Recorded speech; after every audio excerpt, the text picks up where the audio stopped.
Her true story. From Tennessee, my son and daughter-in-law left me at the airport with no money. They had no idea I was headed to meet my lawyer. You know what, Mom?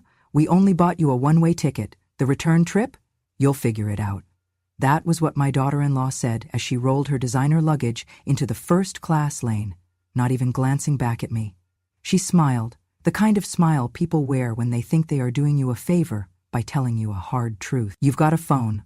Call someone to come get you. Or sell it. That'll cover a Greyhound, right?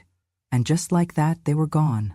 Gone through the security checkpoint, gone into the tunnel of airport gates and vacation selfies, gone with every ounce of dignity I still had left in their eyes. I stood there, alone, in the middle of Nashville International Airport, holding my purse tight against my chest.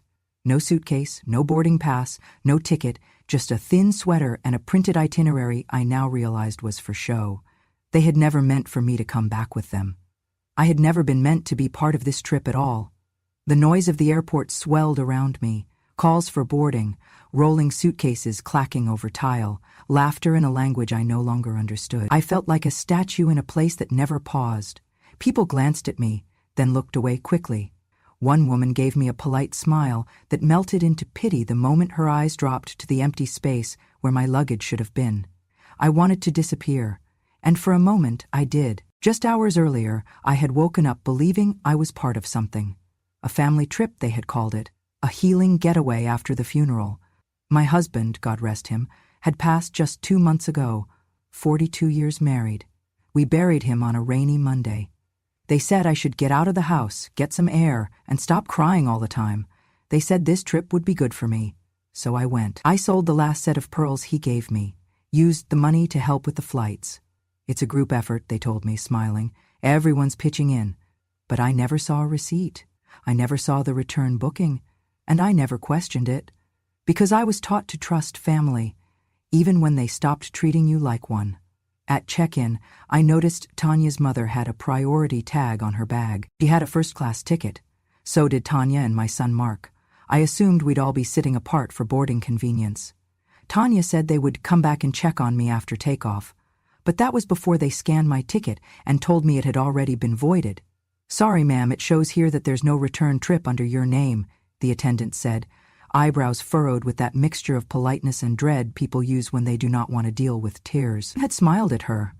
There must be some mistake. But when I turned around, they were already walking away. I followed them to the security line, still holding my little folder of travel documents. And that was when Tanya turned, sighed, and said the words that I now believe had been rehearsed. You know what, Mom? We only bought you a one-way ticket, the return trip. You'll figure it out. She said it like she was telling me what the weather would be tomorrow. And when she added the part about the phone, sell it if you need bus money, Mark didn't correct her. He didn't even look me in the eye. He just adjusted his sunglasses and kept walking. They left me there, like an old receipt. Used, discarded, unneeded. I stood there long after they disappeared through security, too stunned to move, too proud to sit. I didn't cry. Not yet. I just breathed one shallow breath at a time. The last time I felt that kind of abandonment, I was 9 years old, waiting on a father who never came back from a short trip to the next town. And here I was again, full circle. Only this time, I had raised the person who left me. People kept moving around me. The world didn't stop because I did. A man with a baby stroller passed by. A woman herding teenagers in matching dance uniforms shouted over the din. Somewhere, a flight to Orlando was beginning final boarding.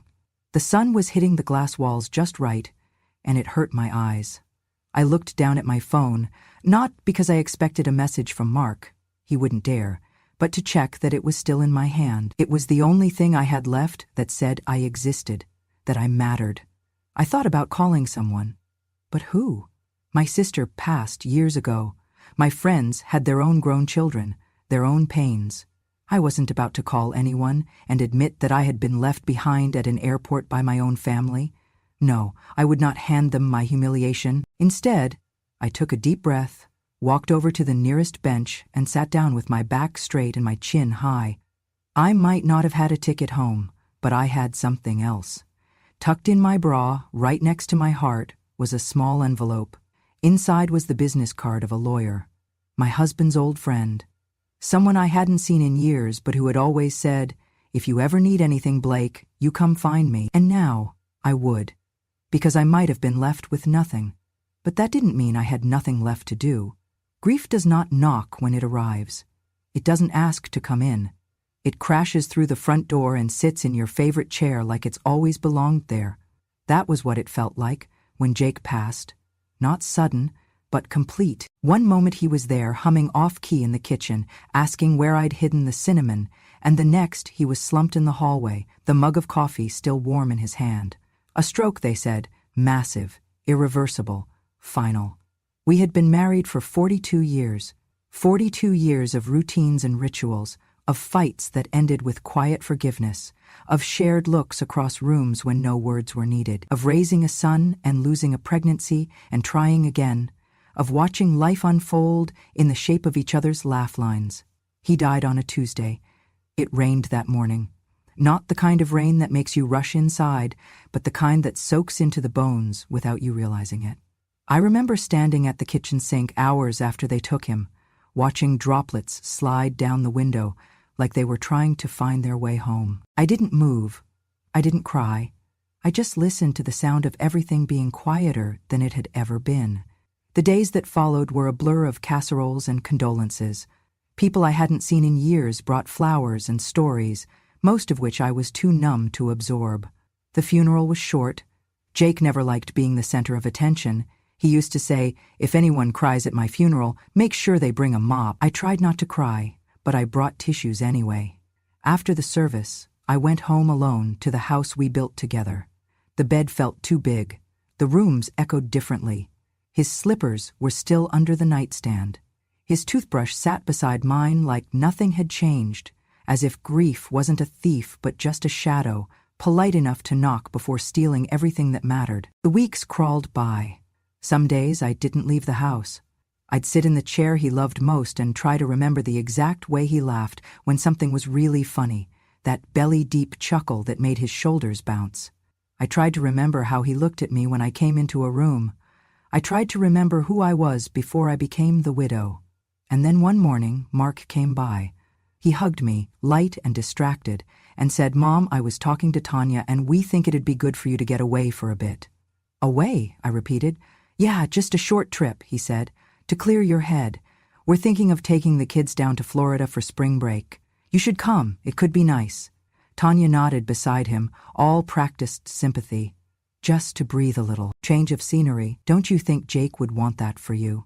It felt like someone opened a window. I hadn't been out of Tennessee in over 5 years. The thought of sand between my toes, of sun on my shoulders, of not waking up to silence, it stirred something I thought was long gone. "Are you sure?" I asked. "Of course," Tanya smiled. "Your family. Family." I clung to that word like a life raft. Later that week I opened my jewelry box, the one I hadn't touched since the funeral. Nestled in the corner was the gold wedding band Jake had given me on our 10th anniversary. It wasn't expensive, but it was real gold. He'd saved for months and surprised me on a Tuesday morning, sliding it onto my finger with a whisper. 10 more years, then 10 more after that. I wore it every day until the day he died. Now I held it in my hand, felt its weight, its warmth, and then I let it go. I walked to the small pawn shop down the street and sold it. The man behind the counter looked surprised. "You sure, ma'am?" "I'm sure," I said, even as my throat tightened. I used the money to pitch in for the trip. When Tanya had mentioned everyone contributing, I assumed that included me, so I offered without being asked. It felt good to still be needed, to be included, to be more than just a photo in a frame. That night I cried alone in my room, not just for Jake, but because for the first time in weeks, I felt something close to hope. I packed my bag carefully. I placed a small framed photo of Jake in the pocket of my carry-on. I chose my softest sweater, the one he always said made me look classy as hell. I folded a beach towel I hadn't used in years and tucked a paperback I'd been meaning to read for months into the front pocket. And before I zipped it all shut, I placed a folded tissue in the top flap, just in case.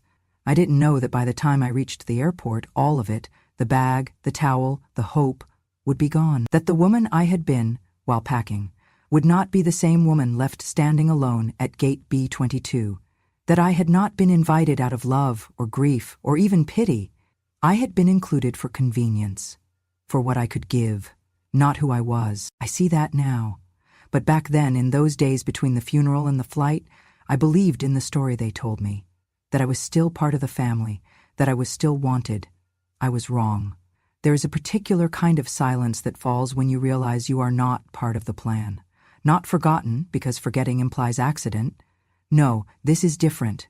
This is the realization that someone looked at you, considered you, and still decided you were disposable. It happened at the airline counter. "Ma'am, I'm sorry," the agent said politely, tapping at her keyboard. "There's no return flight booked under your name." I blinked. "I'm with my son's family, Monroe. The reservation should be under Monroe." She checked again, this time with a deeper frown. "I do see a Monroe group, but the return tickets are only for 6 passengers. You're not listed." She looked up at me with that rehearsed empathy they must practice in training, the kind that says, "I'm so sorry your life just cracked open, but I still have a line behind you." I felt my breath catch in my throat. There has to be a mistake. "We can check if there's a return flight available," she offered. "But it would need to be purchased separately." I didn't respond. I turned slowly, scanning the bustling terminal, and spotted Mark and Tanya near a coffee stand, laughing about something on her phone. I walked over, still holding my printed itinerary, the edges now damp from the sweat on my palms. "Mark," I said gently, "the agent says I don't have a return ticket. Can you check yours?" He glanced up, eyes darting, a flicker of discomfort flashing across his face before it was replaced by a half-hearted smile. "Oh, right, yeah," he said, scratching the back of his neck. "We figured you might want to stay a little longer. You know, enjoy some peace and quiet." My heart paused. "What?" Tanya chimed in, no pretense. "We only bought you a one-way, Blake. Flights are expensive. And let's be honest, you've got plenty of time. You're retired, right?" I thought this was a round trip," I said, voice thin, almost childlike. Tanya shrugged, sipping her coffee. "You're an adult, you can figure it out.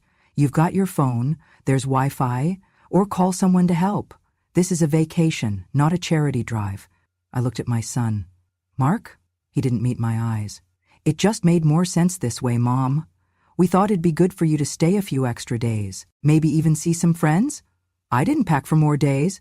"Well," Tanya said, now checking her nails, "there are stores." I couldn't speak. I just stood there, clutching that worthless itinerary like a shield. I realized then that I didn't have my suitcase. They had checked their bags together at the curbside drop-off. Tanya had waved off my small carry-on and told me, "Let us handle it, Blake. Just relax." It was probably still in the trunk. They hadn't just left me without a return flight. They had taken my luggage, too. "Where's my bag?" I finally asked. Mark looked at Tanya. She looked back at him. Then she said, "We're checking it with ours, but we can get it back to you later if you stay longer." I stood there, stunned. "So I don't have a flight. I don't have my things, and you didn't think I'd need to know that before we got to the airport." "You're overreacting," Tanya said flatly. "You said you wanted to be included. Well, this is how we do things, flexibly." Mark added, "We didn't mean anything by it. You're just so emotional since Dad passed, and we thought this would be easier." "Easier for who?" I asked. Neither of them answered.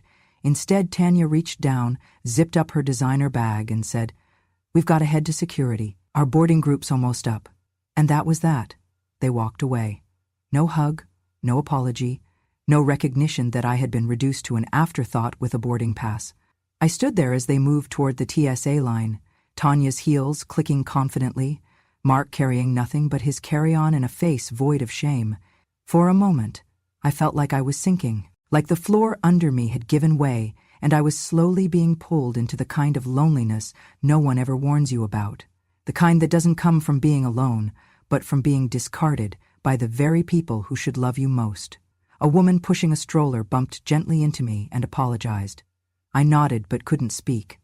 My hands shook as I stepped away from the flow of travelers and sat on a bench against the wall. I didn't cry. I was too far past tears. Instead, I reached into my purse and pulled out my phone, not to call them, not to call anyone in the family. I pulled up my notes app and typed a single line. "This will be the last time I trust them." Then I scrolled to the contact I had saved under the name J.R. Lawyer. Jake had introduced us back when he was still working. J.R. had handled our mortgage paperwork, our wills. He had always said, "If you ever need anything, Blake, I'll be there." I clicked the number and pressed call. When he answered, I didn't say hello. I didn't explain. I said, "I need to update my will," and just like that, my role changed. I was no longer the forgotten mother on a one-way ticket. I was a woman preparing to reclaim her voice. I looked at the boarding monitor. Their flight was on time. So was mine. It just wasn't headed where they thought. I did not follow them to the gate.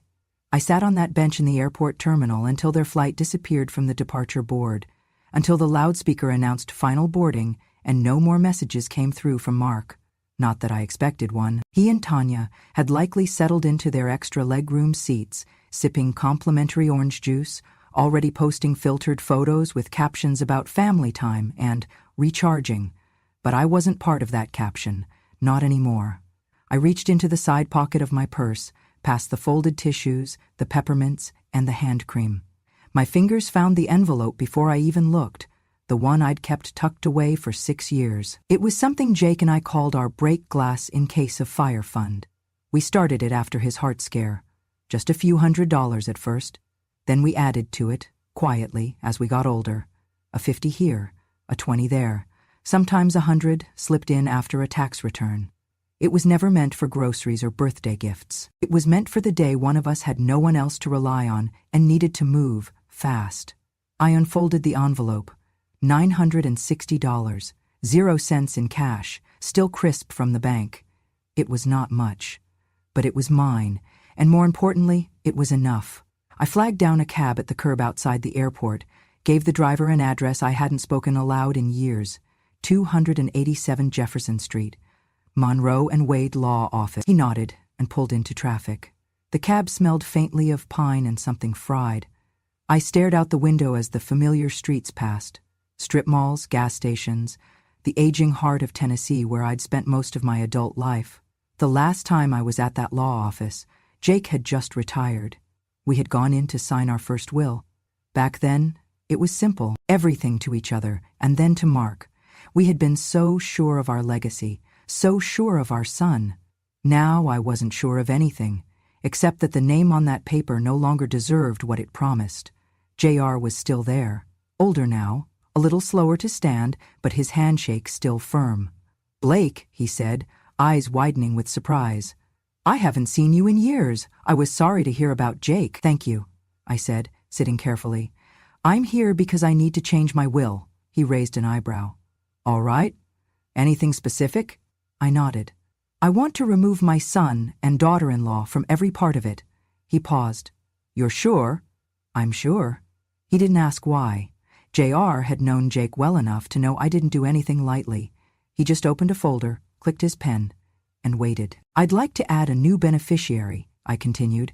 "An organization, one that supports elderly people who've been mistreated by their families." He looked up. "That's very specific." "I've become very specific." He nodded again. "We can absolutely do that. I'll need some paperwork from the organization." "I already have it." I slid a printed pamphlet from my bag, one I had picked up months ago at the community center, never thinking I'd use it for myself. As he copied the contact details, I leaned forward.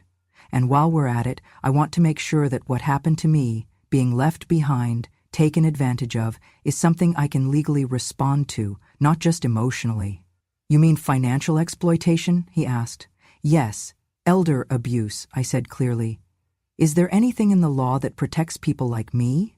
"There is," he said, more serious now, "especially if the person being taken advantage of is a dependent or vulnerable adult.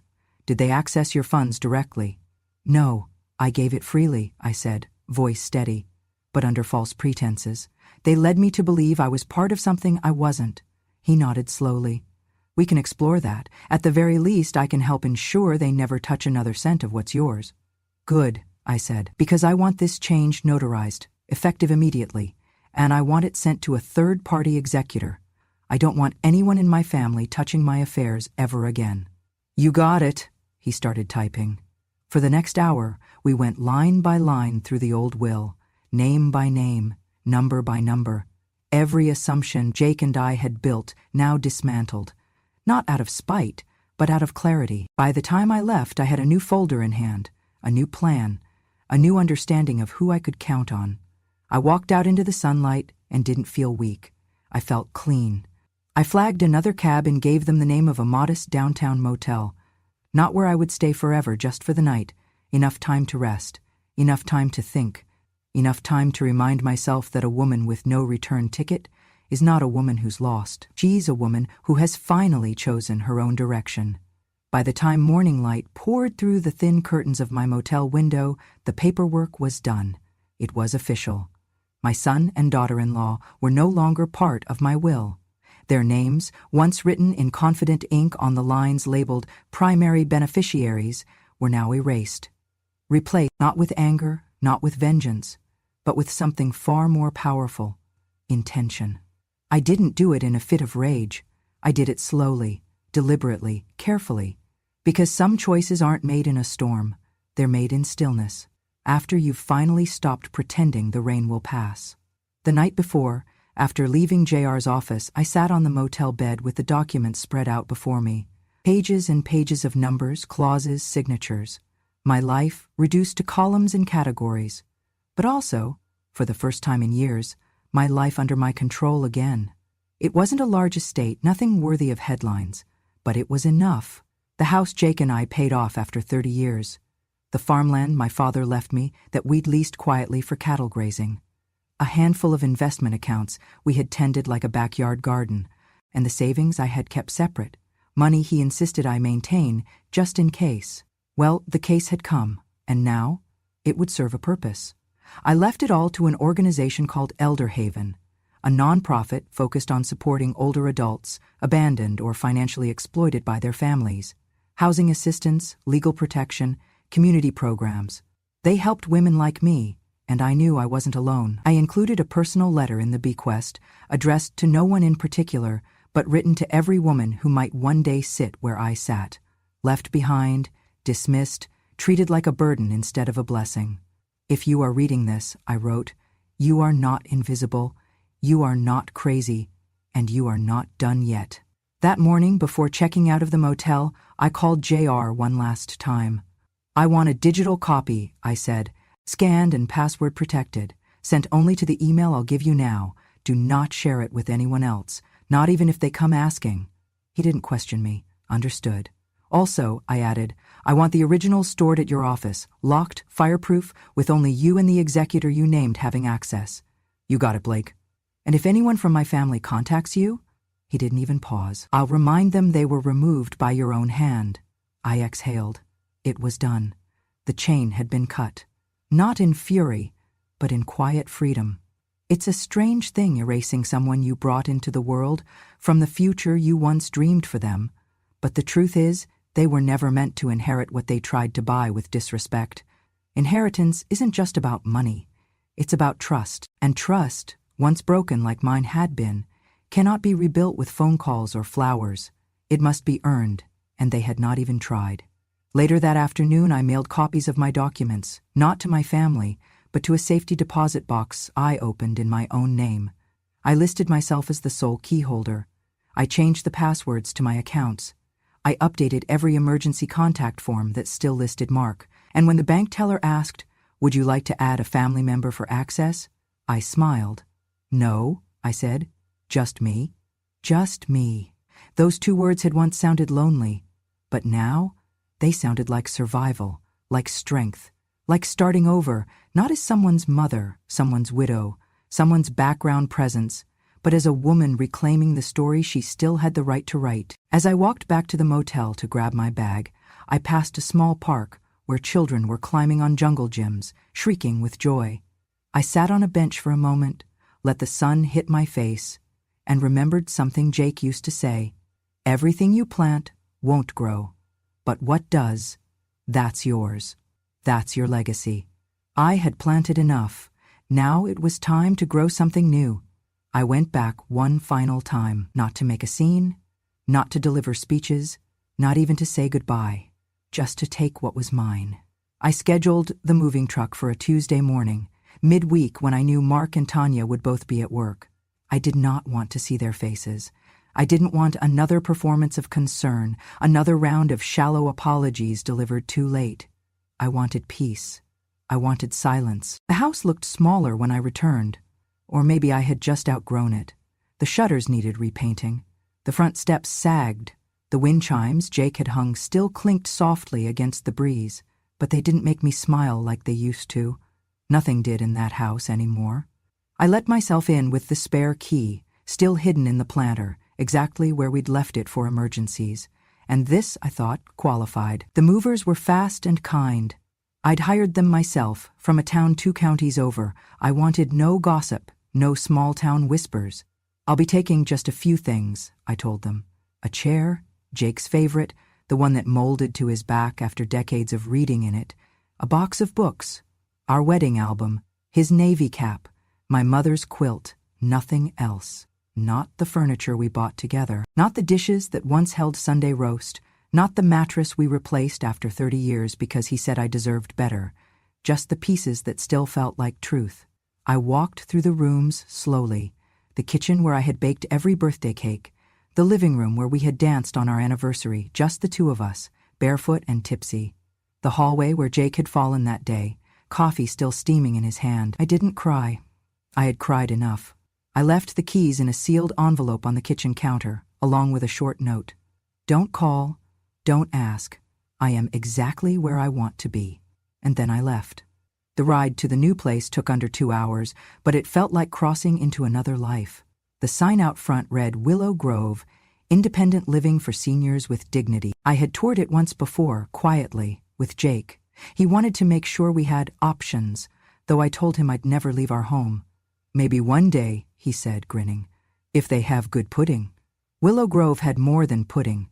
It had sunlight that poured through wide windows, hallways that smelled like lemon and not antiseptic, soft jazz playing in the common room, and people who looked up when you walked in, not through you, but at you. Welcome, Mrs. Monroe, the woman at the desk said, smiling. We've been expecting you.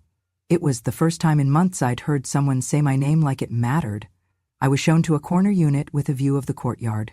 My boxes were already there.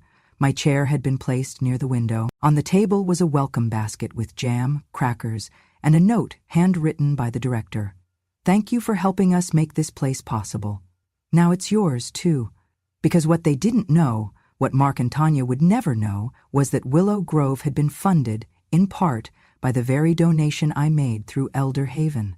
My estate was not just a transfer of assets. It was a quiet revolution. I had built myself a place in the world where I would never again be forgotten, where I was not a burden, not a relic, just Blake. In the days that followed, I settled in.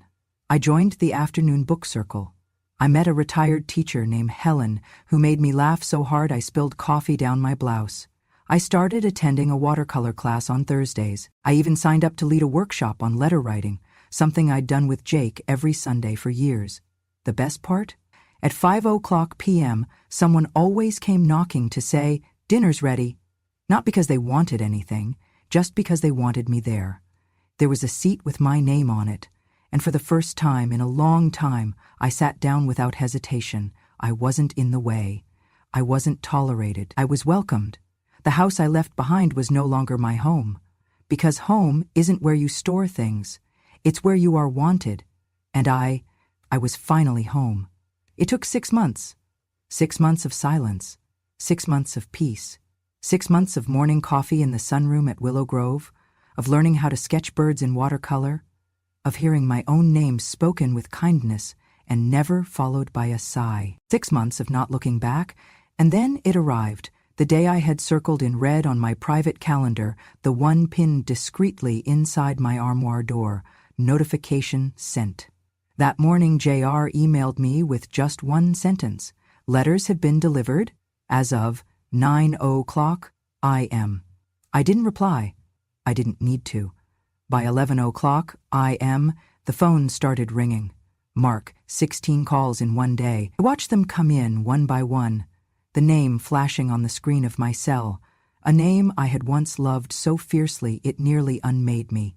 A name that now only triggered stillness, calm, I didn't answer. Not the first call, not the third, not the 12th, not the one at midnight.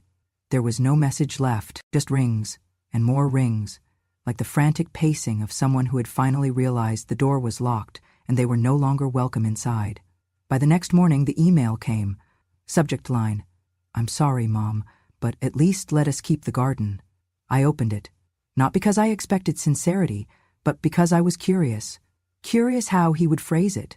Curious if he'd even understand what had been lost. From Mark Monroe to Blake Monroe. Subject, "I'm sorry, Mom, but at least let us keep the garden, Mom." I don't know what to say. Tanya and I got the letter from the lawyer this morning, and I don't even know where to begin. We didn't think you'd actually go through with it. Look, maybe we were wrong. Maybe we didn't handle the airport thing right. Maybe we underestimated how hurt you were. Tanya says it wasn't meant to feel like abandonment. She just thought you'd prefer to stay a few extra days. I know that doesn't excuse anything.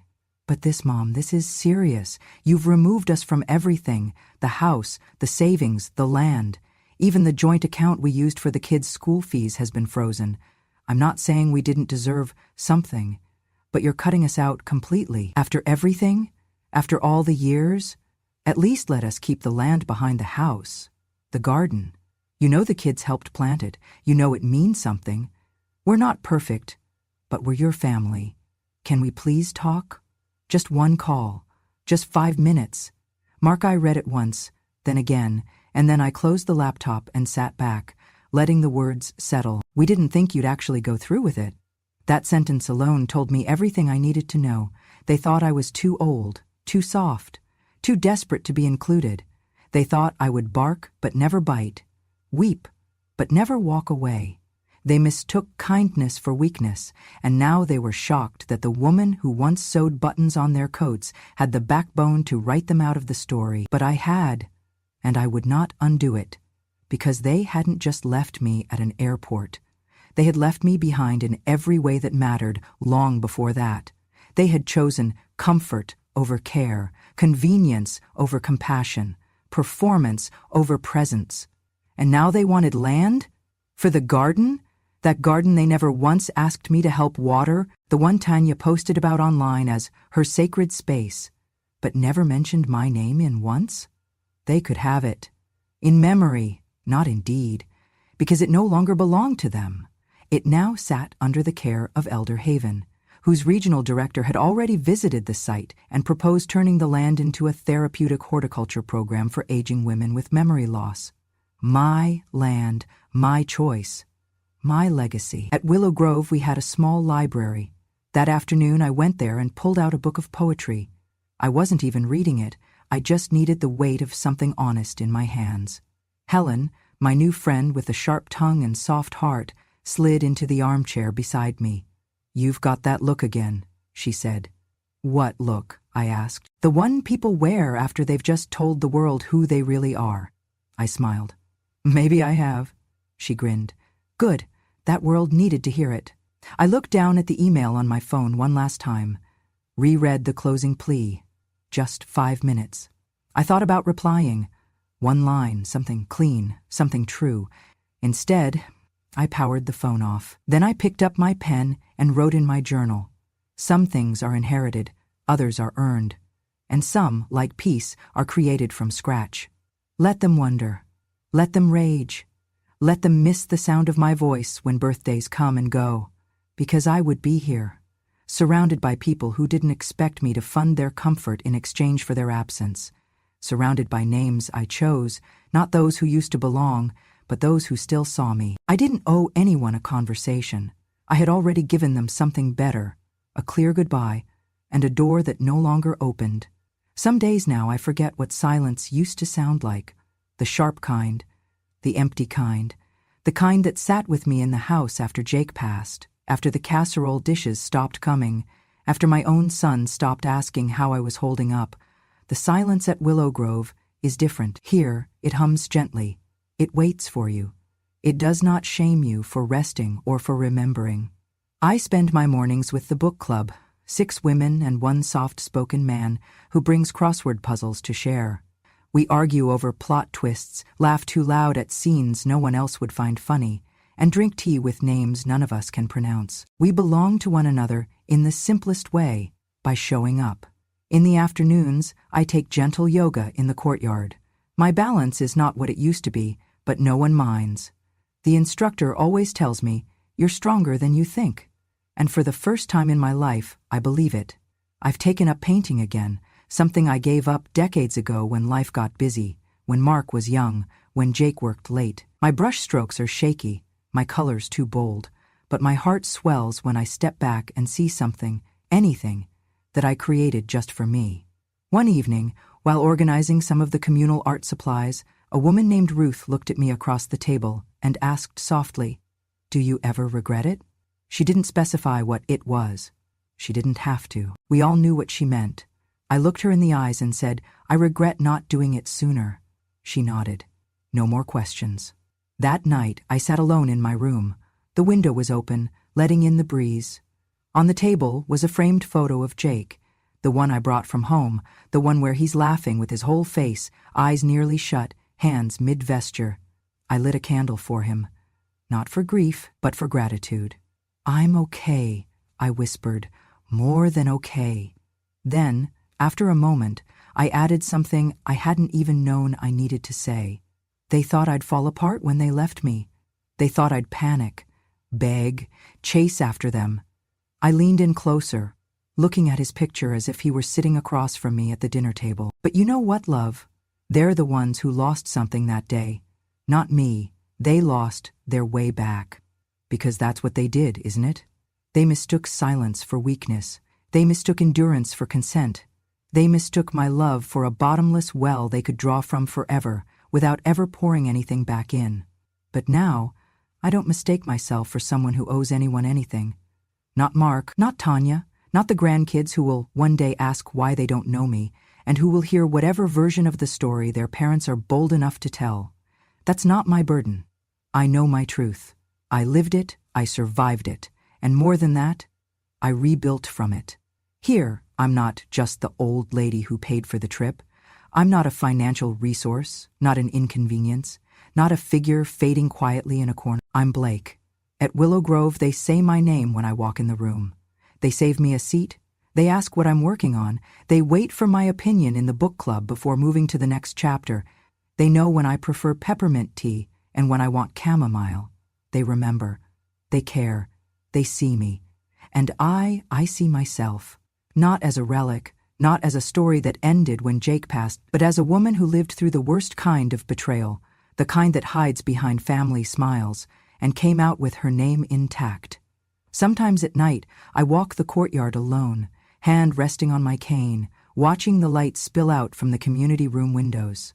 I think about the word legacy, how everyone wants to leave something behind. But maybe the most radical legacy isn't money. It's memory. It's the right to write the ending of your own story, even if you have to rip up the old script and start fresh. I did that. I chose new names to include, new traditions to build, new family to love, not bound by blood, but by presence, by choice. And that, in the end, is what real family is. Chosen, cherished, kept. And when I blow out the candle each night, I smile, because I don't owe gratitude to anyone who made me small. I owe it to myself, for standing up, for walking away, for lighting the match and watching the lies go up in smoke. I chose myself. I chose peace. And I chose a new family, one that would never leave me at the gate. If this story made your heart ache, then made it rise again. If you've ever given everything to a family that only remembered you when they needed more, if you've ever been left behind and had to choose yourself just to keep going, then you're not alone. This is Grandma True Stories, where we don't whisper the past, we speak it with clarity, where forgotten women remember themselves, where quiet pain becomes power. So, if you believe that dignity doesn't expire with age, if you believe that being kind doesn't mean being weak, and if you believe that the truth still matters, even if it takes a lifetime to say, subscribe to Grandma True Stories today, because when a grandma finally tells her story, the world listens, and this time, she doesn't get left behind.